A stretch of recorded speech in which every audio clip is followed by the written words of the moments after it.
భద్రాద్రి కొత్తగూడెం జిల్లా మనుగురులోని కాకతీయుల కాలం నాటి శ్రీ నీలంకంఠేశ్వరి స్వామి ఆలయం శివరాత్రి మహోత్సవానికి ముస్తాబవుతుంది. ప్రతి ఏటా మహాశివరాత్రికి కన్నుల పండుగగా స్వామివారికి అభిషేకాలు అర్చనలతో శివనామస్మరణ చేస్తూ భక్తులు ఉపవాసాలు చేస్తారు.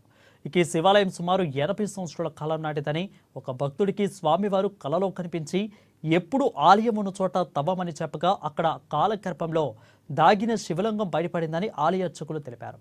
ఇక అప్పటి నుంచి ఒక గుడిసె ఏర్పాటు చేసి స్వామివారికి పూజలు జరుపుతున్నారని, భక్తుల సహకారంతో ఇప్పుడు కనిపిస్తున్న ఈ ఆలయం పునర్నిర్మాణం చేపట్టారని చెప్పారు.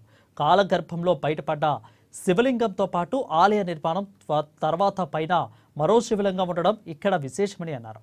మహాశివరాత్రి నాడు శివపార్వతుల కళ్యాణం నిర్వహిస్తామని, ఇక్కడికి పక్క మండలాల నుంచి కూడా భక్తులు అధిక సంఖ్యలో వస్తుంటారని తెలిపారు.